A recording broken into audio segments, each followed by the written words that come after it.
Advocate Deepaben Joseph છે, દિલ્હી હાઈકોર્ટના advocate. એ ગયા છે અત્યારે યુક્રેનમાં. મોરબીના યુવક સાથે માતાની ભાવાત્મક વાતચીત જે છે તે થઈ છે. સાહિલે જમવાનું બધું બરાબર મળતું હોવાની વાત કરી છે, તો સાથે જ ઘરના તમામ પરિવારજનો સાથે સાહિલે વાત કરી હતી.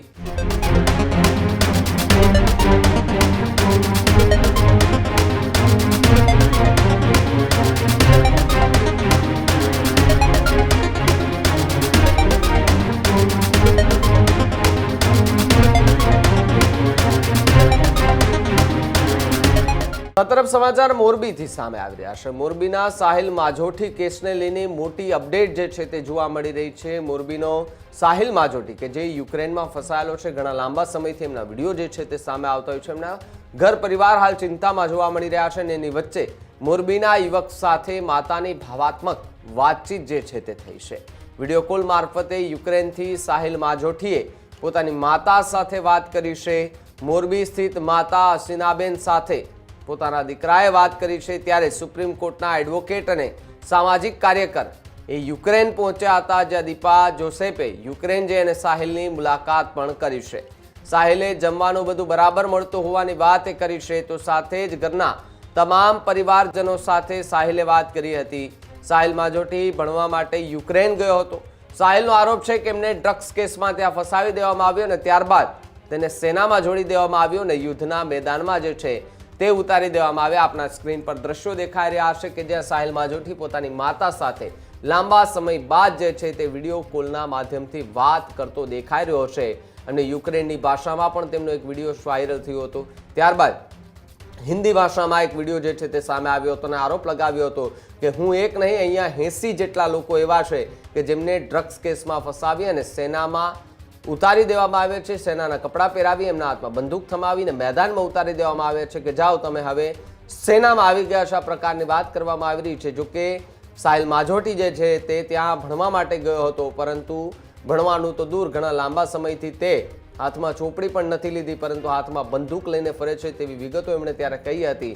ત્યારે હાલ આ વિડીયો જે છે તે સામે આવ્યો છે કે જેમાં સાહિલ માજોઠી પોતાની માતા સાથે ભાવાત્મક રીતે ભાવુક થઈને બંને વાતચીત કરતા હોવાનું સામે આવી રહ્યું છે. ત્યારે જે કેસ લડી રહ્યા છે વકીલ સુપ્રીમ કોર્ટના અને સાથે જે એમની સાથે સામાજિક કાર્યકર છે, બંને યુક્રેન ખાતે પહોંચ્યા હતા, જ્યાં સાહિલની તેમણે મુલાકાત કરી છે અને મુલાકાત કર્યા બાદ ત્યાંથી તેમણે પોતાના મોબાઈલમાંથી પોતાની માતાને વિડીયો કોલ કર્યો અને હસીનાબેન છે તેમણે પોતાના દીકરા સાથે આજે વિડીયો કોલ મારફતે વાત કરતા ઘરમાં પણ ક્યાંક ને ક્યાંક આનંદ જોવા મળી રહ્યો છે કે આખરે લાંબા સમય બાદ દીકરાને લાઈવ ટુ લાઈવ ફેસ તમે જોયો છે અને એ ફેસ જોતાની સાથે જ માતાની આંખો જે છે તેમાં પણ ક્યાંક ને ક્યાંક આંસુ જોવા મળી રહ્યા હતા અને માતાએ સરકાર પાસે પણ ગુહાર લગાવીને બેઠી છે કે સરકાર તાત્કાલિક અમને મદદ કરે અને મારા દીકરાને યુક્રેનથી પરત વહેલામાં વહેલી તકે લાવે. આ પ્રકારની માંગણી જે છે તે સાહિલ માજોઠીની માતા કરતા જોવા મળી રહ્યા છે.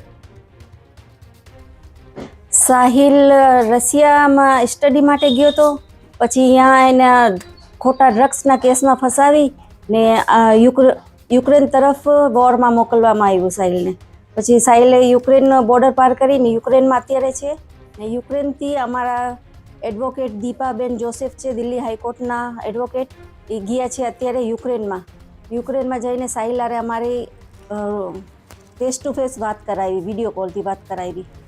એના માટે અમે બહુ જ ખુશી થઈ અમને ને બહુ જ લાગણી વ્યક્ત કરી છે. સાહિલ પણ રોઈને અમને જોઈને રોતો હતો ને એને પણ કીધું છે કે યુક્રેન ગવર્મેન્ટ અમારો પૂરો સાથ આપી રહ્યા છે ને આપણે ભારત સરકારને સાહિલને અમે વિનંતી કરી છે કે સાહિલને હવે જલ્દીથી જલ્દી ઇન્ડિયા લાવવાની પ્રયત્ન કરે.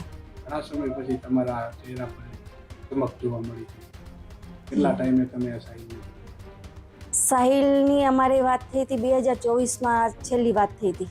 અત્યારે હવે રૂબરૂ વાત 2026માં થઈ છે. 12 મહિના જેવું થઈ ગયું. સાહિલ હારે વાત નહોતી થઈ અમારી. સામાજિક કાર્યકર અને વકીલ? હા, અમારા દિલ્હી હાઈકોર્ટના એડવોકેટ છે દીપાબેન જોસેફ. એ ગયા છે યુક્રેન અત્યારે.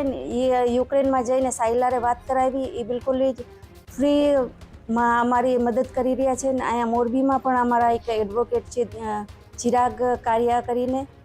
એ એડવોકેટ અમારે બધી અહીંયાથી જેટલા કાગળ હતા, જેટલા ડોક્યુમેન્ટ હતા વ્યવસ્થિત બનાવીને દીપાબેનને મોકલા છે ને એને અમારી મદદ કરી છે આગળ. સાહિલે અમને કીધું છે હું બરોબર છું, ખાવા પીવાનું બધી રીતે વ્યવસ્થિત. અહીંયા યુક્રેનવાળા સારા સાથ દઈ રહ્યા છે. ને સાહિલ જ્યારે સરેન્ડર કર્યું હતું ત્યારે બીમાર પણ હતો, એનો ઈલાજ પણ કરાવ્યું છે યુક્રેનવાળાએ. ને બહુ સારી રીતે લાગણી વ્યક્ત કરી રહ્યા છે સાહિલ સાથે અત્યારે. ને સાહિલ આપણી ગવર્મેન્ટને વિનંતી કરી રહ્યો છે, ને અમે પણ વિનંતી કરી છે કે સાહિલને હવે જલ્દીથી જલ્દી ઇન્ડિયા લઈ આવે.